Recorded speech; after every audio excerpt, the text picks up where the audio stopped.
अस्सलाम वालेकुम। 9th class biology का लेक्चर नंबर 12 चैप्टर नंबर 7 और इस चैप्टर नंबर 7 का लास्ट लेक्चर ऑनलाइन क्लासेस में आप सारे बच्चों को मैं वेलकम करता हूँ।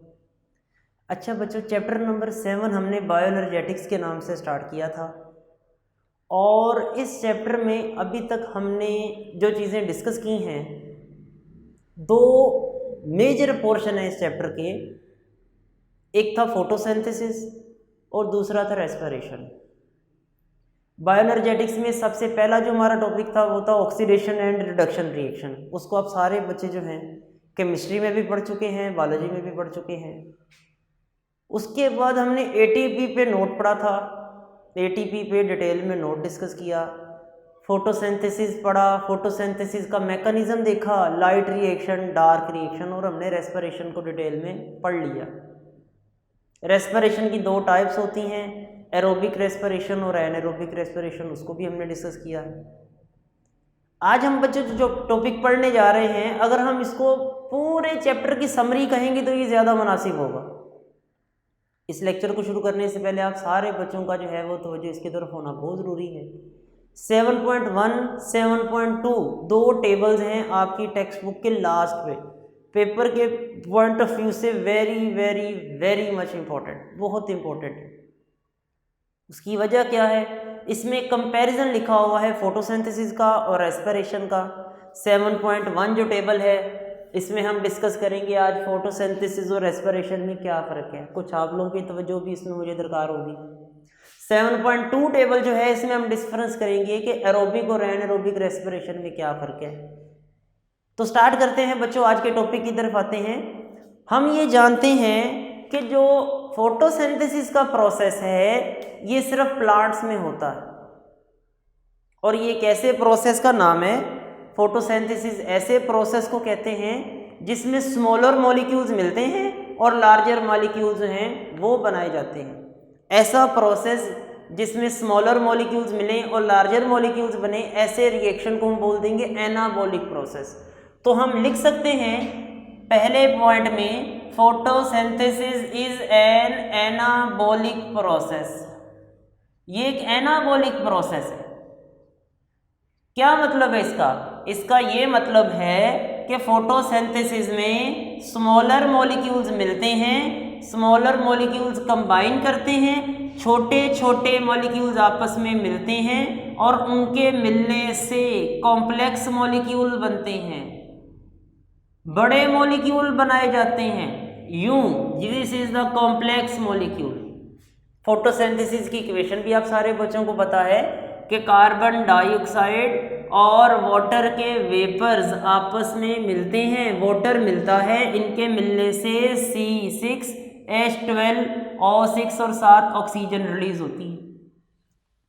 पहला पॉइंट जो बन सकता है फोटोसिंथेसिस और रेस्पिरेशन में वो क्या है कि photosynthesis is an anabolic process. छोटे मॉलिक्यूल मिलते और उनके मिलने से बड़ा मॉलिक्यूल बनता है। लेकिन रेस्पिरेशन ऐसा नहीं है। रेस्पिरेशन तो इसका उलट है। रेस्पिरेशन तो बच्चों इसका उल्ट है। उसमें क्या होता है? उसमें कॉम्प्लेक्स मॉलिक्यूल टूटता है, ग्लूकोज का मॉलिक्यूल टूटता है। इसको आप रिवर्स कर लें, इसको उलट कर लें तो खुद ही रेस्पिरेशन बन जाएगी। Respiration is a catabolic process. Catabolism ऐसे रिएक्शन को कहते हैं, कैटाबॉलिक प्रोसेस ऐसे रिएक्शन को कहा जाता है जिसमें कॉम्प्लेक्स मॉलिक्यूल ब्रेक होते हैं, कॉम्प्लेक्स मॉलिक्यूल्स टूटते हैं और उनसे स्मॉलर मॉलिक्यूल बनते हैं। यानी कि बड़ा मॉलिक्यूल टूटेगा, ये बड़ा मॉलिक्यूल है, इसके टूटने से स्मॉलर मॉलिक्यूल्स बनेंगे। यही रिएक्शन बेटा उलट कर दें, ऐसे रिवर्स कर दें, खुद ही रेस्पिरेशन की इक्वेशन बन जाएगी। रेस्पिरेशन में ग्लूकोज टूटता है, फोटोसिंथेसिस में ग्लूकोज बनता है। तो पहला जो डिफरेंस आया, क्या आया? पहला डिफरेंस ये आएगा, फोटोसिंथेसिस एक एनाबॉलिक प्रोसेस है, रेस्पिरेशन एक कैटाबॉलिक प्रोसेस है। यहाँ पर मैं इसकी इक्वेशन लिखूँ, उल्टी कर देता हूँ, मैं इन्वर्स कर रहा हूँ इसको। C6H12O6 plus O2 arrow carbon dioxide और ये लो वाटर बनेगा। मैंने इक्वेशन को बैलेंस नहीं किया लेकिन ये काम देगी। ये बेटा पहला डिफरेंस हो गया। दूसरा डिफरेंस क्या है? फोटोसिंथेसिस का जो प्रोसेस है इसका दूसरा डिफरेंस क्या है, फोटोसिंथेसिस ओनली इन प्लांट्स, ये प्लांट्स में बैक्टीरियाज एंड अल्जी, बैक्टीरिया और अल्जी में होता है। ये सिर्फ और सिर्फ जो फोटोसिंथेसिस करने वाले जानदार हैं जिनमें क्लोरोफिल है सिर्फ उनमें होता है। जबकि रेस्पिरेशन का जो प्रोसेस है it happen in all type of living thing, ये तमाम किस्म की जिंदा चीज़ें जो हैं उन्होंने ज़िंदा रहने के लिए एनर्जी हासिल करनी है, रेस्पिरेशन का प्रोसेस हर किस्म के जानदार में होगा।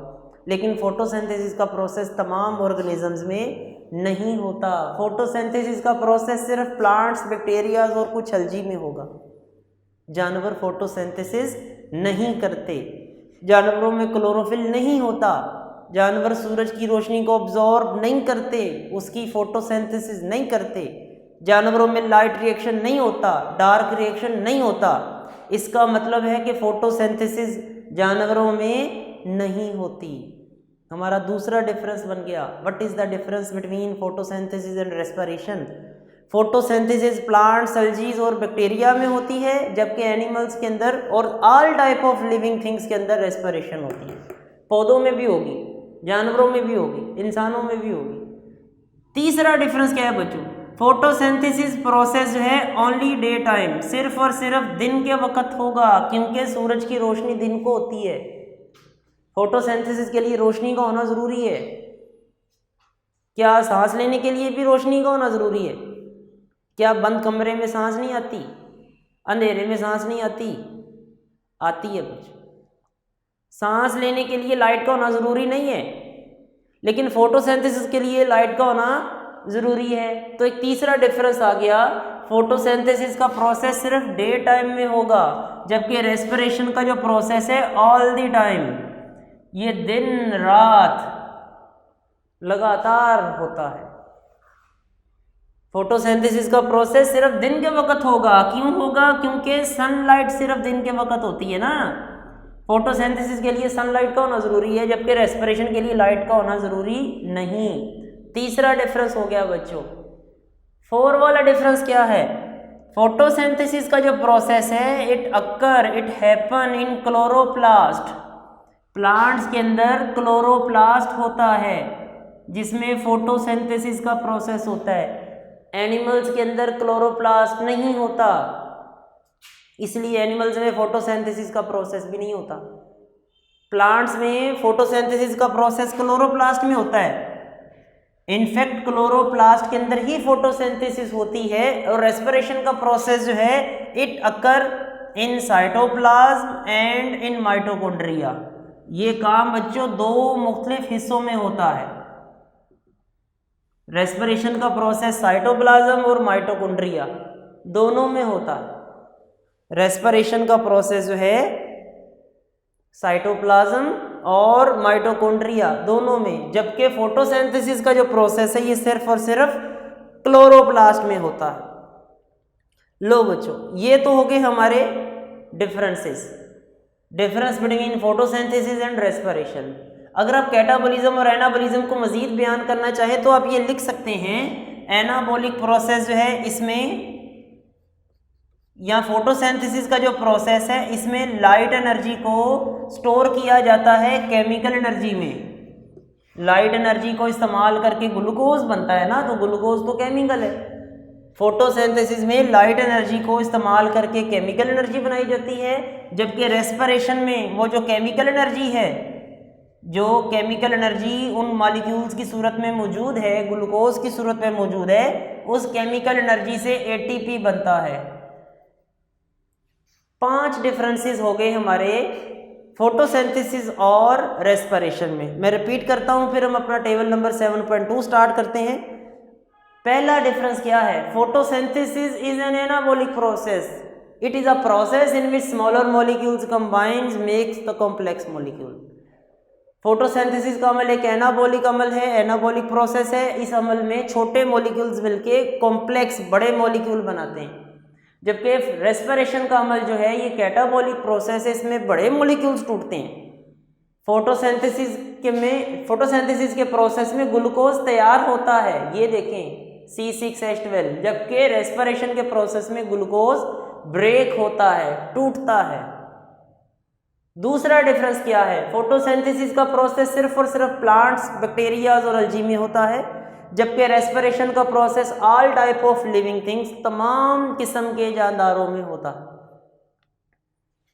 फोटोसिंथेसिस का प्रोसेस सिर्फ दिन में होता है, only in day time, because photosynthesis need sunlight. Photosynthesis के प्रोसेस में सनलाइट का होना जरूरी है, जबकि रेस्पिरेशन का जो प्रोसेस है बच्चों ये ऑल द टाइम होता है, इसके लिए कोई सनलाइट की जरूरत नहीं। फोटोसिंथेसिस का प्रोसेस क्लोरोप्लास्ट में होता है, जबकि रेस्पिरेशन का प्रोसेस क्लोरोप्लास्ट, साइटोप्लाज्म और माइटोकॉन्ड्रिया में होता है, इसके लिए क्लोरोप्लास्ट की जरूरत नहीं पड़ती।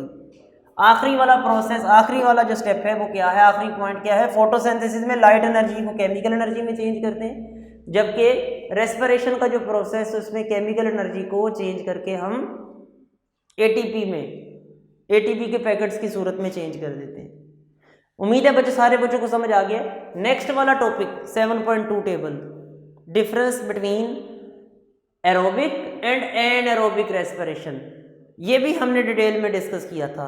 नाम से पता लग रहा है एरोबिक रेस्पिरेशन ऐसा प्रोसेस, ऐसी रेस्पिरेशन है जिसमें ग्लूकोज को ऑक्सीजन की प्रेजेंस में तोड़ा जाता है।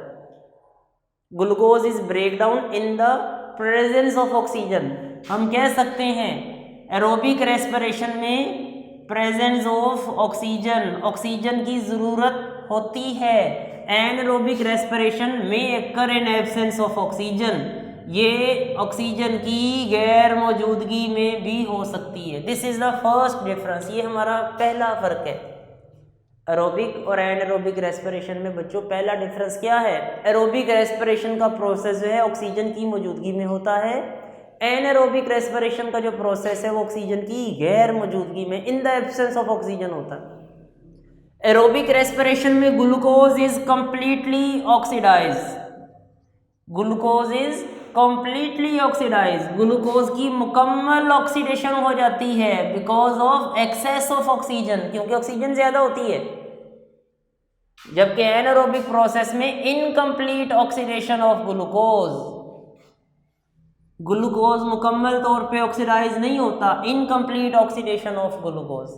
तो नाम से ही पता लग रहा है अगर तो ग्लूकोज की मुकम्मल ऑक्सीडेशन हो गई है तो हमें एनर्जी भी ज्यादा मिलेगी, ऐसा ही है ना। अगर तो ग्लूकोज पूरा टूट चुका है तो एनर्जी ज़्यादा मिलेगी, अगर तो ग्लूकोज की पूरी ऑक्सीडेशन ही नहीं हुई, सारे बॉन्ड्स ही नहीं टूटे, तो उसकी एनर्जी भी कम रिलीज होगी।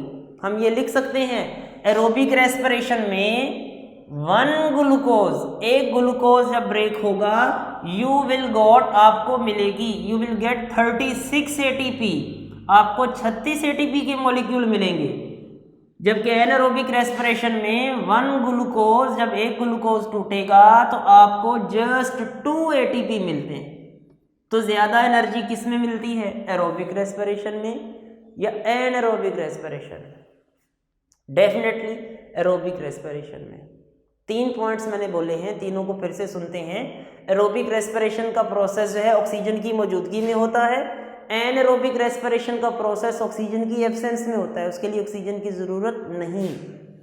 दूसरा पॉइंट, ग्लूकोज की मुकम्मल ऑक्सीडेशन होती है, एनारोबिक रेस्पिरेशन में ग्लूकोज की नामुकम्मल ऑक्सीडेशन होती है, incomplete oxidise. Third point, aerobic respiration में एक ग्लूकोज टूटता है तो 36 ATP के मॉलिक्यूल जनरेट होते हैं, जबकि एनारोबिक रेस्पिरेशन में एक ग्लूकोज के टूटने से जस्ट 2 ATP बनते हैं। मोस्ट इंपॉर्टेंट पॉइंट, ये जो मैं 4th वाला पॉइंट लिखने जा रहा हूं, ये जो एरोबिक प्रोसेस है, एरोबिक रेस्पिरेशन है, इसकी जो एंड प्रोडक्ट बनती है, जो आखिर में जो प्रोडक्ट बनती है, that is carbon dioxide and water.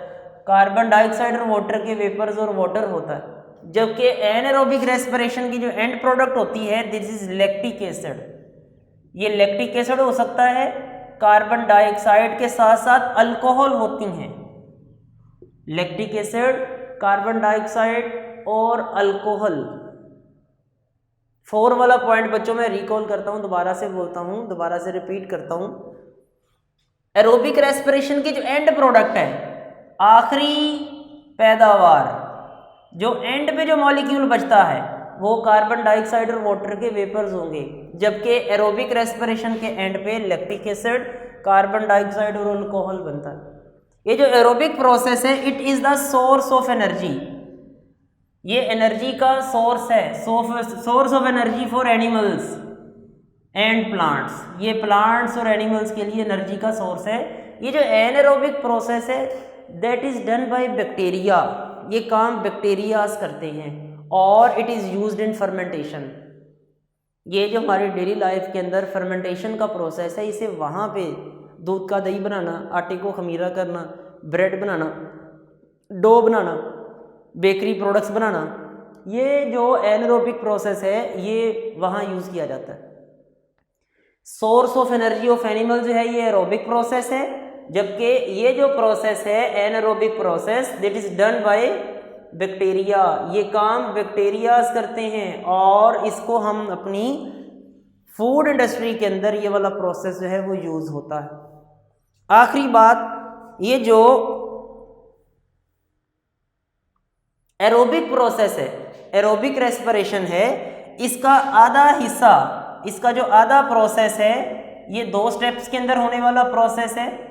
आधा इसका जो प्रोसेस है साइटोप्लाज्म में होगा, और बाकी जो नेक्स्ट वाला इसका मरहला है, जैसे हमने कल डिस्कस किया था अपना लेक्चर नंबर 11 में, ग्लूकोज से पहले पायरोविक एसिड बनता है, ये काम साइटोप्लाज्म में होगा। फिर पायरोविक एसिड से आगे जो है वो एनर्जी बनती है, वो काम माइटोकॉन्ड्रिया में होगा। रेस्पिरेशन एक डबल स्टेप प्रोसेस है, पहला स्टेप साइटोप्लाज्म में, सेकंड वाला स्टेप जो है वो माइटोकॉन्ड्रिया में होता है। जबकि एनारोबिक प्रोसेस का जो रिएक्शन है ये सारे का सारा साइटोप्लाज्म में ही होता है, इसके लिए माइटोकॉन्ड्रिया की ज़रूरत नहीं पड़ती। ये बच्चों हमारा 7.2 टेबल है, मैंने ना पॉइंट सामने हाईलाइट किए हैं, पूरे सेंटेंसेस नहीं बनाए। इस लेक्चर को सुनने के बाद आप लोगों ने एक काम करना है, ये जितने भी मैंने सामने पॉइंट्स हाईलाइट किए हैं इसको आपने एक पेज के ऊपर आपने ये सारे के सारे जो पॉइंट्स हैं उनको लिख के उनकी असाइनमेंट बना के आपने ग्रुप के अंदर सेंड करनी है। प्रॉपर सेंटेंसेस लिखे हों, सेंटर में मार्जिन लगा हो, और उसमें एक तरफ जो है कंपेयर किया हो फोटोसिंथेसिस को रेस्पिरेशन से, और उसमें कंप्लीट सेंटेंसेस हो जस्ट लाइक दैट। सिर्फ एनाबॉलिक नहीं लिख देना, लिखना है कि photosynthesis is an anabolic process, respiration is a catabolic process, during photosynthesis smaller molecules combined make the complex molecule, during respiration larger and complex molecules break down into smaller molecule, like that. इस तरह के बच्चों आपने proper sentences बनाने हैं। इसी तरह aerobic anaerobic respiration का पहला पॉइंट है, anaerobic process do not need an oxygen, it may occur in the absence of oxygen. Aerobic respiration need oxygen, aerobic process takes place happens in the presence of oxygen. Second point बनाएं, during aerobic respiration glucose is completely oxidise, during anaerobic process there is an incomplete oxidation of glucose. बिल्कुल इस तरह के बच्चों आप लोगों ने अपने अपने सेंटेंसेस बनाने हैं। 7.1 7.2 दोनों टेबल्स को आपने अपनी कॉपीज़ के रजिस्टर के ऊपर लिख के उसकी तस्वीरें बना के उसको ग्रुप के अंदर सेंड करना है। चैप्टर बच्चों हमारा यहाँ पे ख़त्म होता है। अब हम इसकी एक्सरसाइज सोल्व करने की, आने वाला लेक्चर जो होगा वो हमारा इसके MCQs के ऊपर होगा, और इस पूरे के पूरे चैप्टर के जितने भी पॉसिबल क्वेश्चंस हैं उसको हम इंशाल्लाह डिस्कस करेंगे। इस टॉपिक के हवाले से अगर किसी भी तरह कोई भी बच्चे का कोई सवाल होगा तो उसको ग्रुप के अंदर सेंड करें, इंशाल्लाह